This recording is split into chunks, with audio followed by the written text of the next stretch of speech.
Hi guys, today we're reacting to James. Science fair. What? I was talking to a friend saying, "Oh, I know, I can do a video about the science fair." Sorry. Science fair.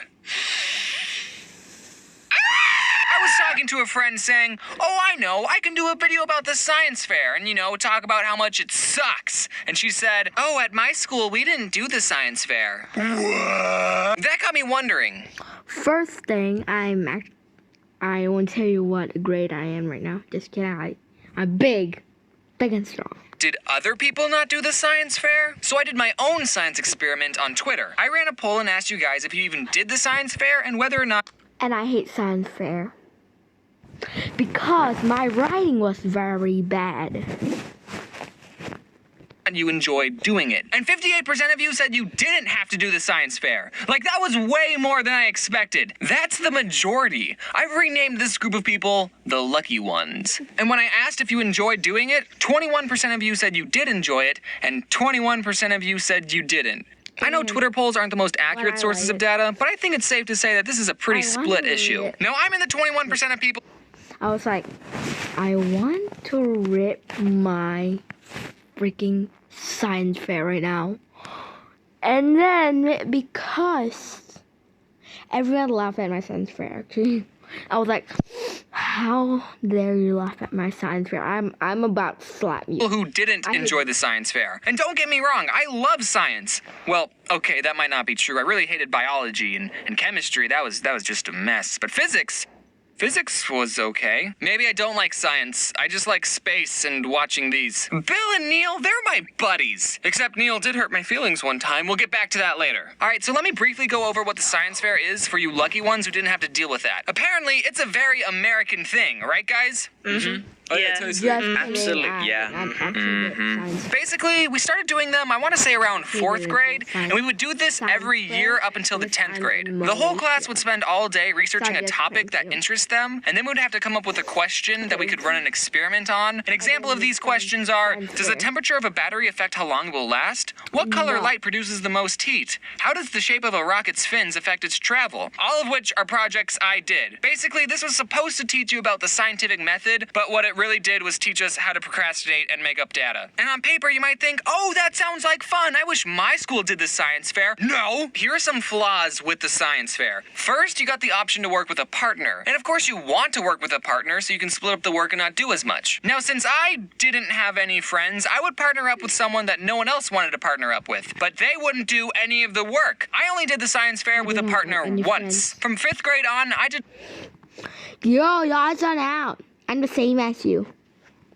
My science fair projects alone. The second problem is that we had to come up with a question all on our own. And you gotta understand, we were just kids. We don't think as cognitively as scientists do, okay? Just a couple years ago, we still believed in Santa Claus. Except for me, my family didn't do Santa Claus. And now you want us to wonder if the ratio of a cylinder will affect its buoyancy? Like, come on. And also, we don't have access to any resources. You know, the science fair is a lot like an episode of Mythbusters. But what sets apart the Mythbusters from your average 4th grader is that they're really smart engineers who have access to explosives, while we can't even drive to Walmart ourselves. We have to ask our parents to take us. One year, I wanted to do an experiment on a certain type of soil, so I did research, I wrote everything all up, but then when I went to Home Depot to buy the soil, they didn't even have it! So I had to pick a new topic and start all over again. Now do you see why I think the science fair sucks? So okay, I think it would have been better in elementary school if we were assigned a question. Wait, theodds1out, are you...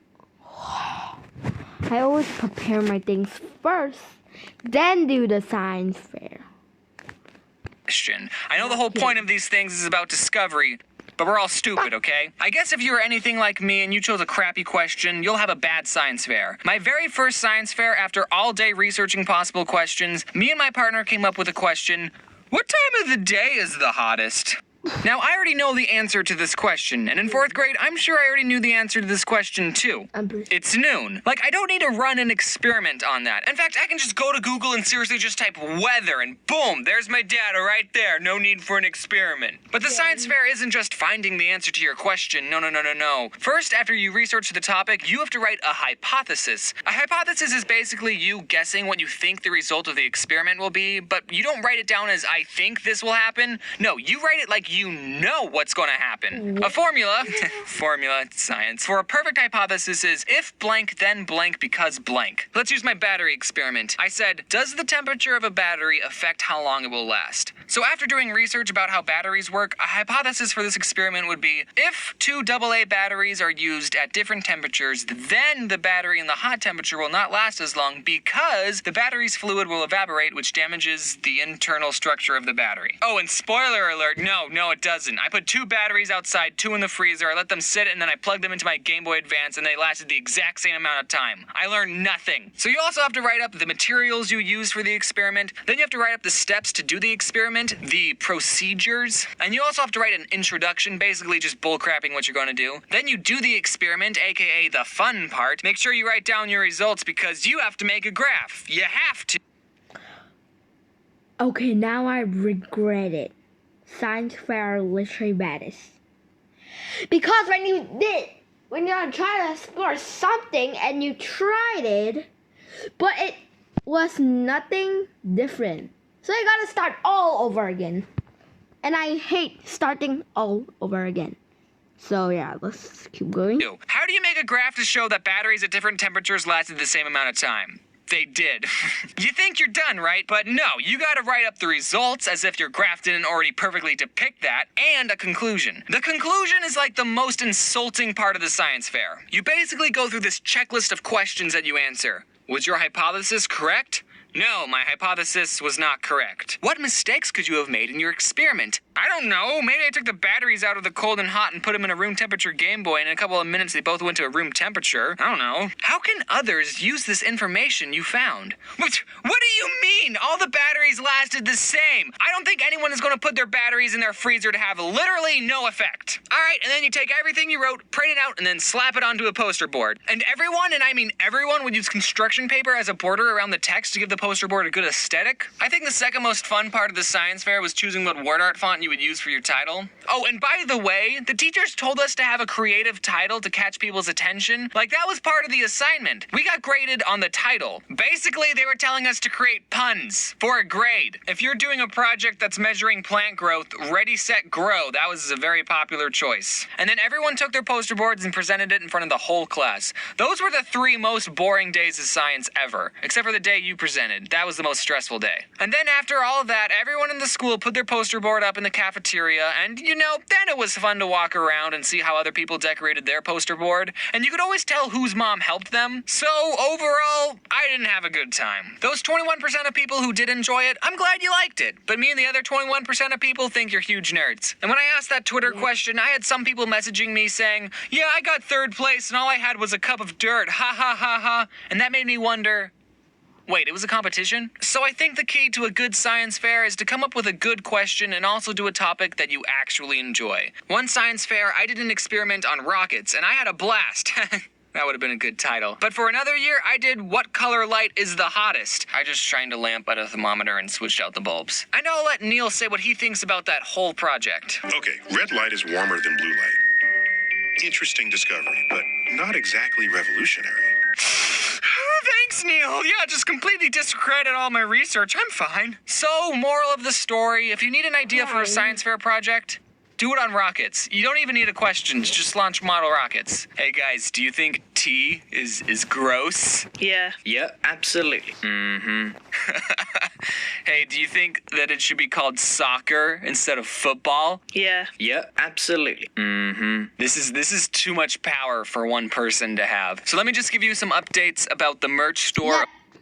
Well, would you look at that? The first video I'm posting in 2017. In a year, we can look back at this video and say, we had no idea what we had coming. So another year has passed, which means we're all 1 year older, which means we're growing as people, this is a stretch. I didn't have a transition. As a youngster, I was prone to believing people pretty much unconditionally, as with most children. I just had too much trust for my own good. Like, oh, why would anyone have any reason to lie to me? The world is full of nothing but nice people and purity. Of course, I've grown out of that mentality and am a lot more cautious. But for a while, people could just tell me things and I just just believe them. I got thinking about all the ridiculous things people put in my head that I stored as facts, and I decided to make a list of the craziest ones. And also just letting you know, I was like younger than 7 in all of these stories. Don't worry, I didn't just find out these things aren't true like a couple months ago or anything. When I was in 1st grade, for some reason my mom told me aluminum foil is poison, and if I ever bit it, I'd die. A bit strange, but I think I know the idea behind it. Apparently, biting foil can induce a galvanic shock. Basically, if the foil comes in contact with braces, metal fillings, something like that, the metals will react with each other and create a little electric shock. But all I knew as a kid was teeth, contact with aluminum foil, death. And I was petrified. I didn't even have braces or anything metal in my mouth at the time, so nothing would have even happened if I tried it. I also remember going to school the next day and telling my friend, "Did you know that if you bite aluminum foil, you'll die?" And she goes, "I think I've bit foil before."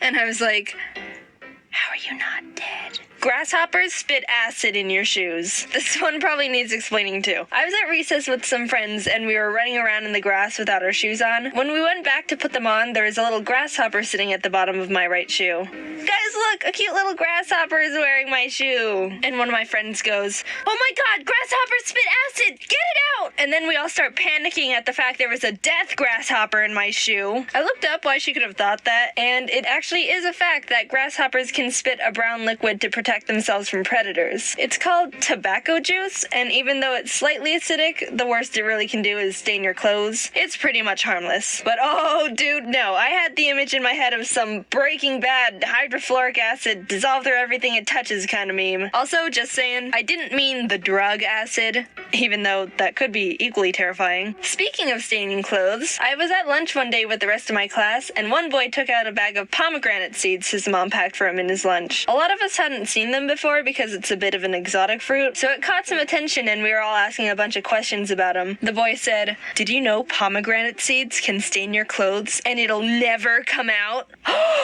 Whoa, that must be one powerful fruit. It never comes out? Never, ever, forever? Not even with the power of OxiClean Laundry Stain Remover. It gets the tough stains out. And then we watched the kid eat a bag of pomegranate seeds sitting sideways with the seeds on the space next to him because he didn't want to spill them on himself. Looking back, it was definitely just his mom exaggerating because she didn't want to have to deal with the stains in laundry. A sly parenting trick if I do say so myself. It's weird to think she's out there somewhere and she doesn't even realize she accidentally taught me that lesson too. This one's actually kind of common to believe, and I think a lot of people have been passing this myth around for a long time. Sitting too close to the TV is bad for your eyes. I did research on this one as well, and even though it might seem like it could be true, there's apparently no actual evidence that sitting in front of the TV is damaging to your eyes. But oh, little old Jaiden believed it, and you know what I did with that information?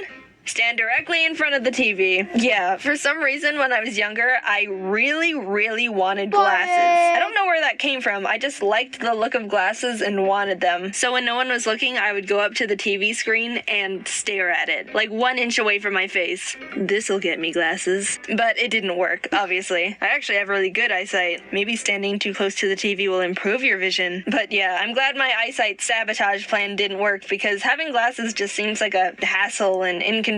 Tip of the hat to anyone out there with glasses or contacts or even glass eyes that are annoyed by them. Wish you the best. We people without those things forget how good we have it. This one's a bit related because it's about eyeballs again. If you try to use your eyes to look back into your head at your brain, they'll get stuck and you'll be blind forever. It's a bit of a spin-off of the other eyeball myth of if you cross your eyes too much, they'll get stuck like that. I never believed that one, but I believe this brain one. A friend told me once that if you tried to look at the back of your head with your eyes, you might be able to see your brain, and we spent the whole day trying to do it. Then, when I went home, I asked my mom about it, and she said, "Don't do that. They'll get stuck."